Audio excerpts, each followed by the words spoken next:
Oferecimento Unimed João Pessoa. Cuidar de você. Esse é o plano. Muito bom dia, sábado. Pois é, chegou o nosso encontro de todo fim de semana. Você tá bem? E sua família? Espero que sim. Bora acompanhar comigo os destaques de hoje? Estamos no Janeiro Roxo, mês de conscientização à hanseníase. Hoje vamos saber quais os sintomas e as formas de tratamento desta doença. E mais, vamos conhecer um pouco mais da rotina do jornalista Hildebrando Neto no quadro Bate-Papo Saúde. Estes e outros destaques a partir de agora no Saúde Você. Fica comigo!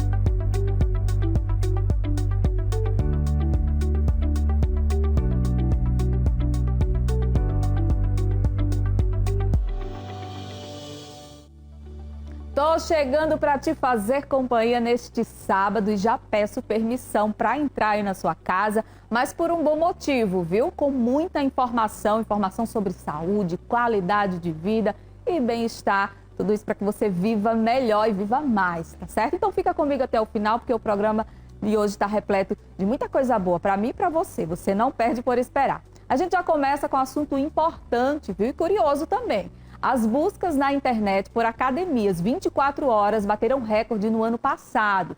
Tem um grande grupo que anda preferindo usar a madrugada para se exercitar. Bora acompanhar como é essa rotina? A noite avança e essa turma não perde o pique. Isso é hora de vir para academia? Já passou da meia-noite, meu amigo? Sim, sempre é. Nunca tem um tempo certo, né? Você gosta de treinar nesse horário? Bastante. O treino de madrugada é a saída para quem não consegue encaixar atividade física em outros horários. A gente tem que estudar, tem que trabalhar e tem que manter a vida saudável.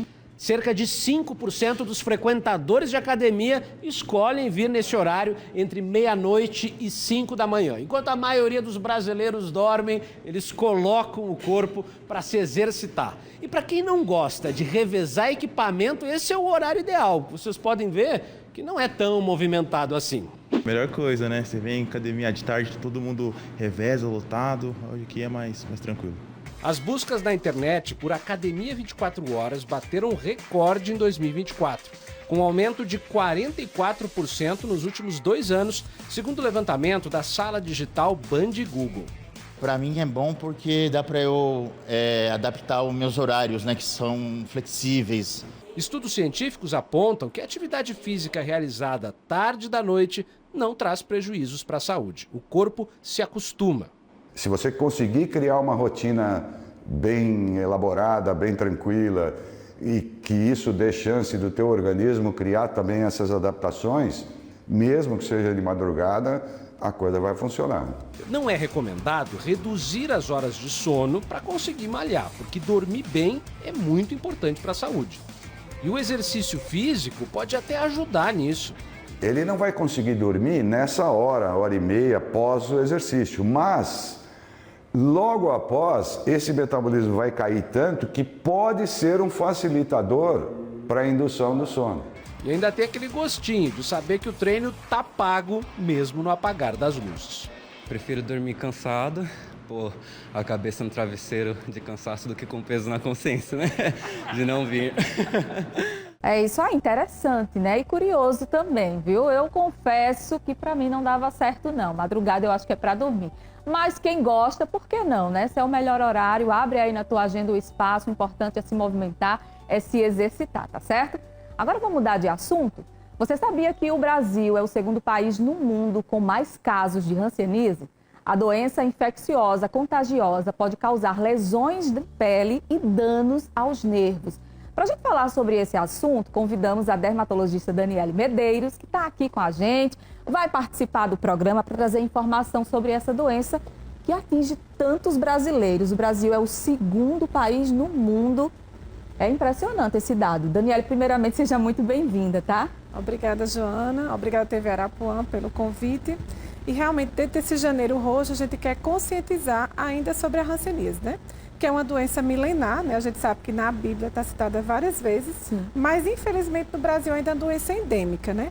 E sofre um certo estigma. Então é isso que a gente quer falar um pouquinho sobre a orientação e tirar as dúvidas da população sobre esse tema. E aí eu gostaria que você desse uma explicação melhor sobre o que é hanseníase, né? Para quem está em casa poder identificar essa doença. Bom, a hanseníase é uma doença infecciosa causada por uma bactéria chamada Mycobacterium lepra. E ela é transmissível, mas assim, nem todas as pessoas que vão ter contato com o bacilo vão adoecer, certo? Então, a doença, por ser bacteriana, ela tem tratamento. Tem um protocolo de tratamento que é curativo e, assim, disponível pelo SUS. E aí, quais os sintomas, Daniele? Como é que dá para identificar? Bom, isso é o mais importante. Então, assim, qualquer pessoa que tem uma mancha na pele, que nota uma mancha branca ou vermelha, que tem alteração de sensibilidade, deve procurar um posto de saúde, porque geralmente é o primeiro sintoma.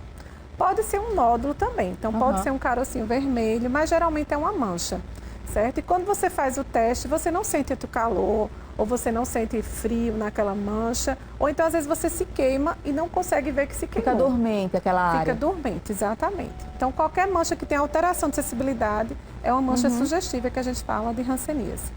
Está aparecendo uma imagem aqui na tela, né, que é uma mancha branca. É dessa forma mesmo que se apresenta a doença, Daniela? Exatamente. Então, a mancha que a gente diz que ela é assintomática. Não tem sintomas assim, coceira, por exemplo, não descama. Mas aí, quando você faz o teste de sensibilidade, você nota que ela está dormente. E essa mancha pode evoluir? Pode evoluir, pode aparecer novas manchas, né? Que é quando a doença vai se disseminando e pode modificar com o tempo. Pode ficar vermelha, pode criar nódulos, tá certo? Mas geralmente, como ela não tem muitos sintomas, nem de dor, nem de coceira, o diagnóstico termina sendo um pouco mais tardio. Sim. Por isso que é importante que toda mancha branca, ela seja avaliada, principalmente com o teste de sensibilidade, que é o principal sintoma. Esse é o principal sintoma, mas Exatamente. Aí tem outros também. Porque se de repente a mancha for numa área assim como essa que está aparecendo, né? Pode também ser confundida de repente com pano branco. Exatamente. Então, tem alguns diagnósticos diferenciais que a gente fala, né? Então, como eu disse assim, o importante é qualquer mancha branca fazer um teste de sensibilidade. Que aí você pode fazer em casa, às vezes com uma coisinha um pouquinho mais morna. Então, você toca naquela lesão com uma coisinha mais morna, não quente para não queimar a pele, mas você já pode fazer. E se tiver dúvida, como eu digo, procurar um posto de saúde, porque a equipe de saúde está preparada para receber esses casos e fazer o diagnóstico. É importante ressaltar que não é obrigatório um dermatologista para fazer o diagnóstico. Então, toda a equipe das unidades básicas de saúde tem treinamento para poder dar, pelo menos, um encaminhamento se tiver dúvida, certo? E aí, doutora, o que faz o Brasil estar aí nesse ranking negativo, digamos assim, né? O segundo país no mundo com maior número de casos, né? A que se deve isso? Por quê? Infelizmente, às vezes o diagnóstico é tardio, né? E às vezes a gente tem formas que a gente chama multibacilares. Então, são pacientes que ficam muito tempo sem tratamento e aí podem transmitir, certo? Existe uma tendência genética, como eu disse para vocês, nem todos os pacientes vão desenvolver, que tiver contato, nem todo mundo tiver contato com um paciente que tem hanseníase vai desenvolver a doença. Mas, infelizmente, no Brasil, está relacionado com a pobreza, com, às vezes, casas que não têm uma boa aeração, porque a gente sabe que a transmissão é principalmente pela via aérea, certo? Então, como a tuberculose, é uma doença que a gente chama negligenciada e que tem a ver também com a parte social, infelizmente. E aí o tratamento? Você falou da forma de contágio, né? E o tratamento, como é? Bom, o tratamento, como eu disse para vocês, é um tratamento simples, é tipo uma cartela, certo? Que você recebe no SUS. E aí o médico que vai dar o diagnóstico, ele vai dizer se é uma forma paucibacilar ou se é uma forma multibacilar. Então, o tratamento é basicamente igual entre as duas formas, o que muda é o tempo, certo? Se for poucas lesões, vai ser por 6 meses. Se for muitas lesões, vai ser 12 meses. Qual a forma mais grave da hanseníase?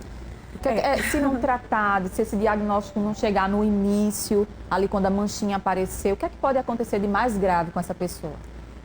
Como eu disse, a doença ela é uma doença que ela é evolutiva, é lenta. Inclusive, tem pacientes que ficam até 5 anos em período de incubação, que é aquela fase que a gente diz que, às vezes, o paciente não está sentindo nada. E aí, ele pode evoluir para algumas sequelas motoras. Às vezes, chega paciente no consultório já com alterações das polpas digitais, já com perda de parte dos dedos, alterações visuais, alterações da marcha. Às vezes, o pé fica caído, a mão fica caída. Então, são sequelas que a gente chama neurológicas. Porque essa bactéria, ela tem o que a gente chama de neurotropismo, ou seja, ela vai lá onde tem um nervo e danifica lentamente o nervo. Então, quando o nervo começa a ficar muito danificado, a sequela pode ser definitiva. Por isso que a gente diz que o diagnóstico deve ser no início dos sintomas, antes de ter algum grau de incapacidade, né? Que é o que a gente fala quando o paciente já tem essas sequelas. Mas, de uma forma geral, como eu disse, tem um tratamento tranquilo, certo? Não tem muitos efeitos colaterais. É disponibilizado pelo SUS, tá certo? Então, é só assim, ter esse discernimento de procurar um médico assim que iniciar os sintomas.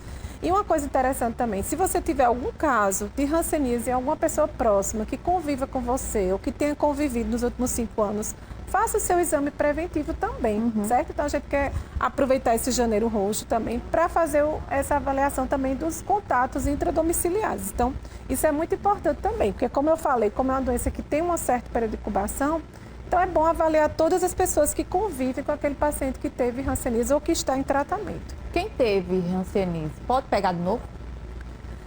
Assim, não é muito comum, né? Mas pode ter uma reinfecção, sim, certo? E muitas vezes isso é o que às vezes confunde o paciente, porque ele fica sem saber se ele ainda está com hanseníase ou se ele reinfectou.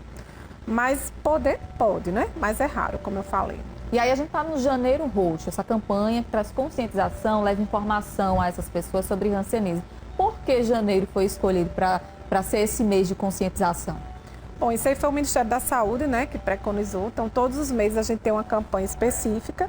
E aí foi colocado em janeiro. E o último domingo de janeiro é o principal, é o que a gente chama de dia D.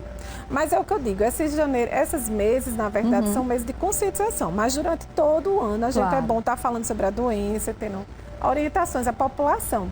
Porque, como eu disse, o Brasil é o segundo país, né, com o maior número de casos. Mas, assim, a gente tem chance de melhorar esses índices e vamos buscar isso.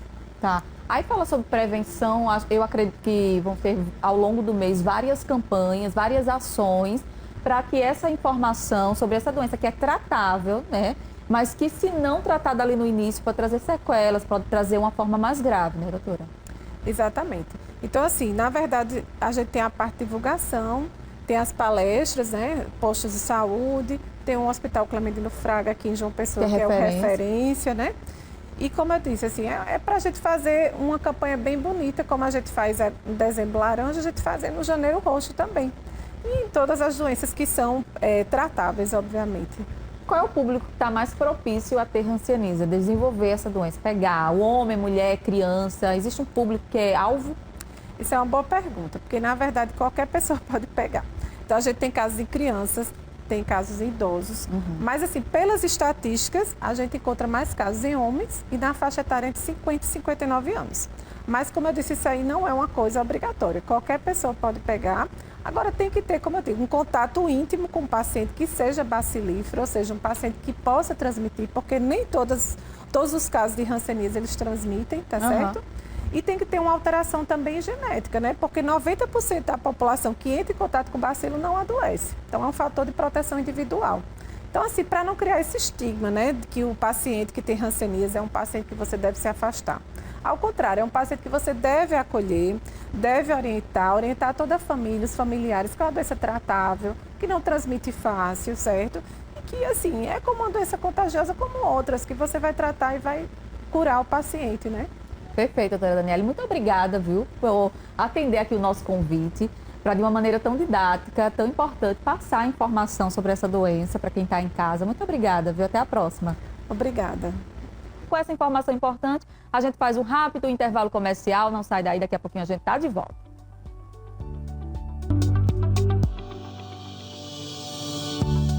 Saúde e você. Oferecimento. Unimed João Pessoa. Cuidar de você. Esse é o plano.